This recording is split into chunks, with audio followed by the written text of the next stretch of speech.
Today's case has surprised Korea back in 2011 when a senior in high school killed his own mother after he couldn't take the academic abuse no longer. A tiger mom who was obsessed with his son's academic success. Now the then high school student has become an adult and spoke about what happened that day, as he only served 3 years in prison for the murder of his own mother. It's going to be a really interesting case, and I know we're going to have a lot of different opinions, so make sure to leave a comment down below.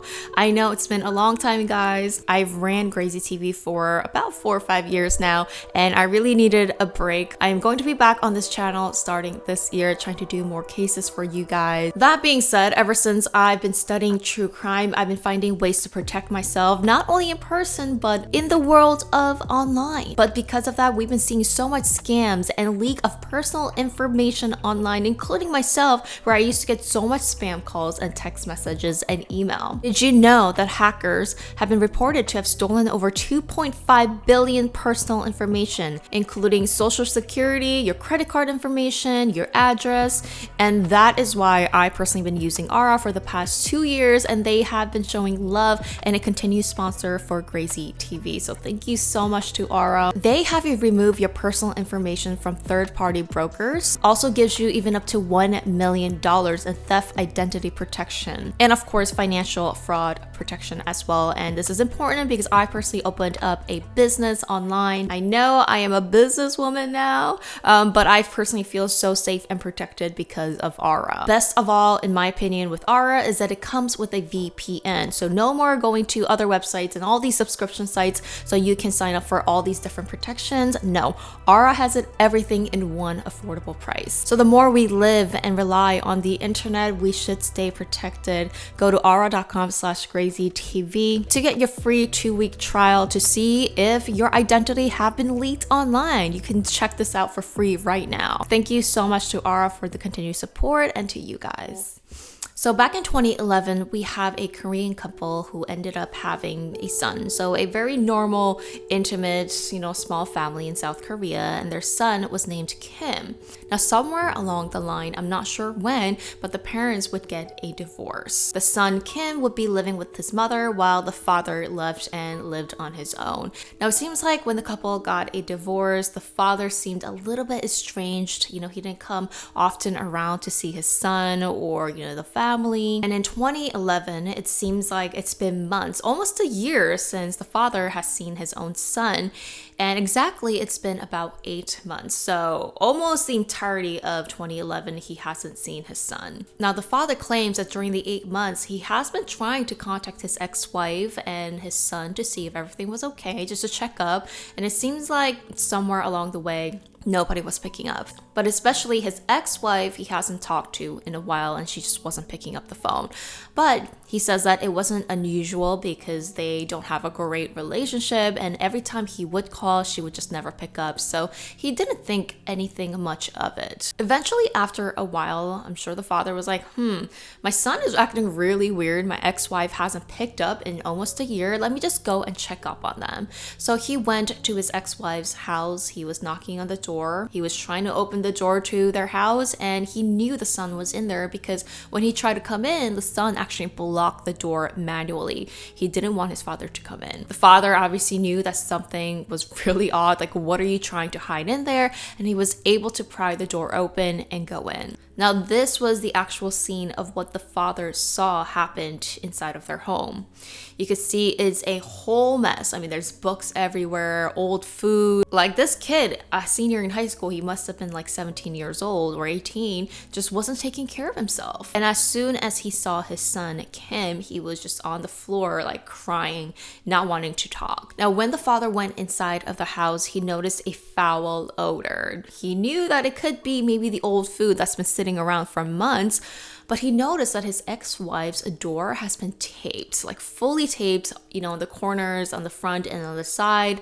And he thought that was so odd. Like, why would anybody tape their room? He took off all the tapes, opened the door, and saw a really, really badly deteriorating body. And obviously it was his ex-wife. When he confronted his son, like, what the heck did you do? He wouldn't say anything. He was just like curled up into a ball, and immediately the father called the police. When the police got there, they claimed that the body was so severely deteriorated that it was almost unrecognizable who this person was. But of course, later they confirmed that it was the ex-wife.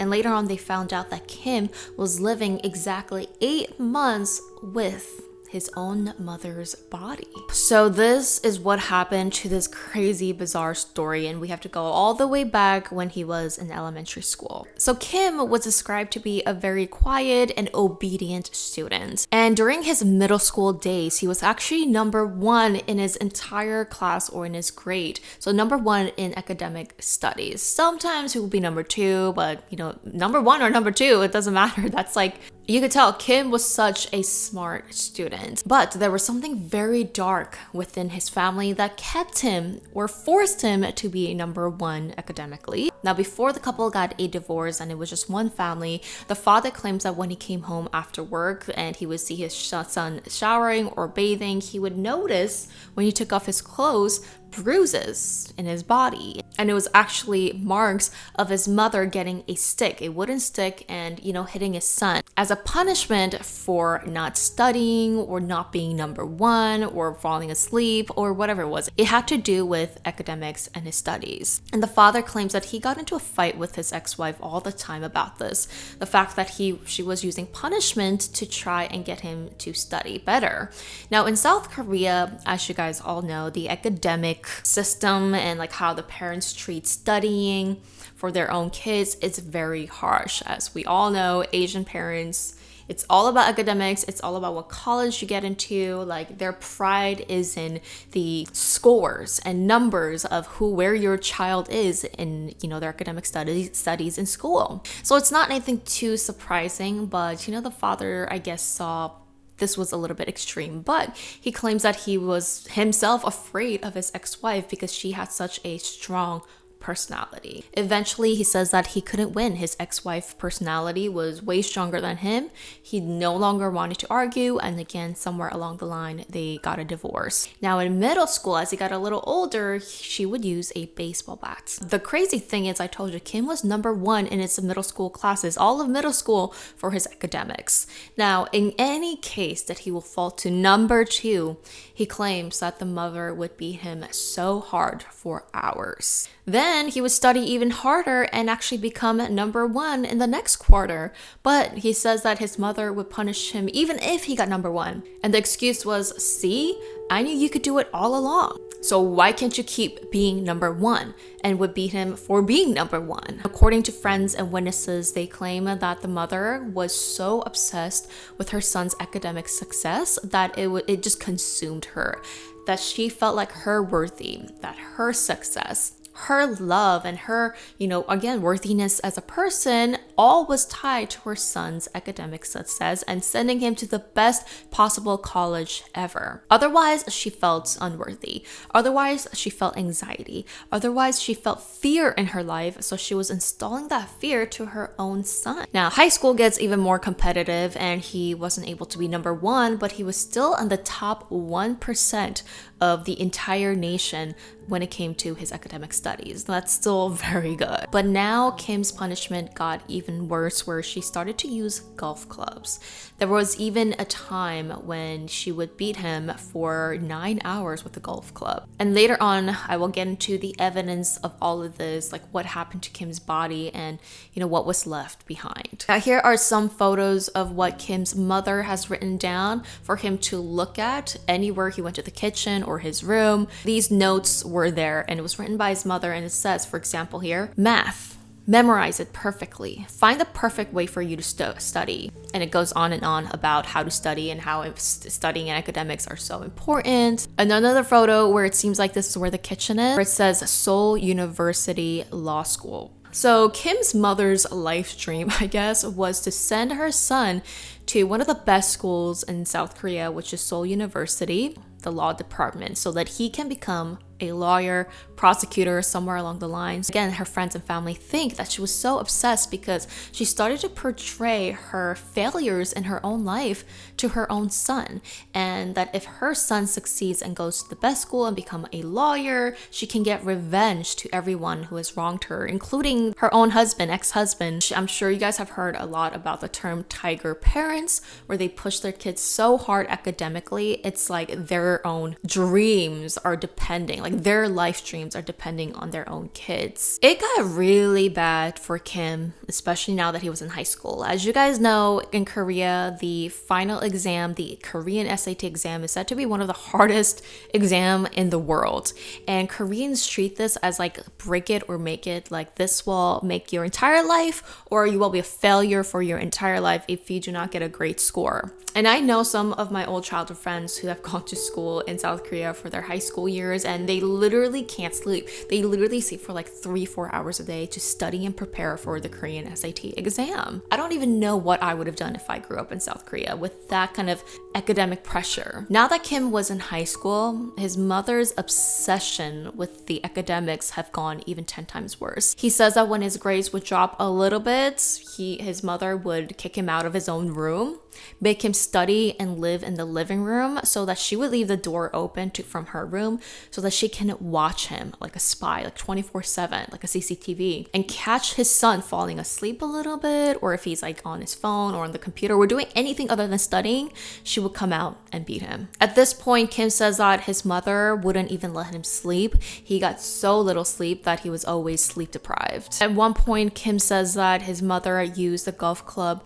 200 times, and he had to limp with one leg going to school. Can you imagine limping to school because your grades dropped a little bit and having to go to the school after you've been literally abused by your mother? Now, fast forwarding even more, now Kim was a senior, his last year into high school, and he found out that he was in the 4,000th ranking of the entire nation for, I believe, the Korean SATs or his academics. I'm not sure which one it was, but professionals say that this is still in the top 1%. But Kim knew that his mother would not be happy with this, and he had to be in the top 100. So he actually manipulated somehow the physical score, the ranking, and he put himself, I believe, on number 62. So all this time, for a couple months, he would lie to his mother that he was the number 62 in the nation, and his mother said, okay, good. Like, this is good enough for you to go to Seoul University and become a lawyer, go to law school. Now, fast forward the day before Kim's mother would be murdered,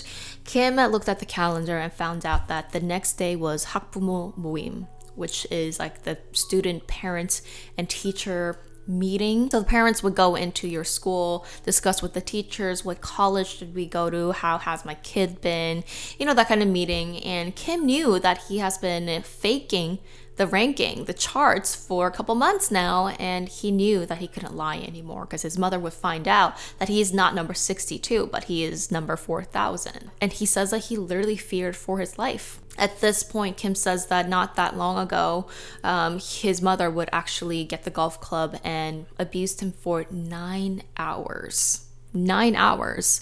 And later on, prosecutors would find evidence of Kim's body, and there was bruises everywhere, including in his left buttocks, where there was literally a big, black, hardened scab from years of abuse from his mother. Later on, the doctors would also find that his hip joints were misaligned due to the physical abuse. And the night before the parent-teacher meeting, he says that he saw his mother sleeping. He went to the kitchen, got a knife, and decided to attack his mother.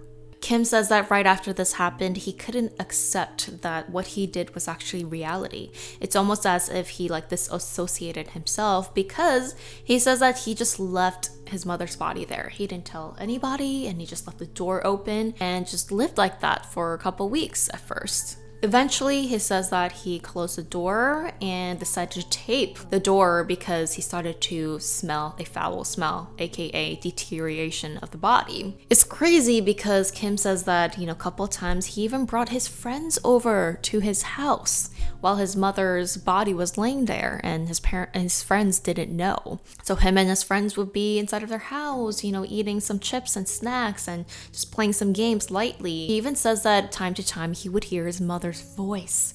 And he couldn't tell if he was hallucinating or if it was reality. He was literally going crazy. When police found his room door, this is what it looked like. So he would purchase small, tiny knives and collect them and just like throw darts. And it's almost like playing darts in his room door, and professionals say that this could have been his way of dealing with anxiety. And that is just how he spent the next 8 months. And that's when we fast forward to when the father discovered his son and the body of his ex-wife. Eventually, Kim's case went to the judge. He was prosecuted, and the judge did accept 심신 미약, which is like a law in South Korea where it is used for people with mental illness, or if you were completely blacked out drunk, sometimes you can use 심신미약. But they did accept his story. There was a lot of evidence of physical abuse from his mother that he had to endure for years, almost his entire life. And the court agreed that Kim didn't have any other way to fight this or figure it out, as he was also a minor at the time.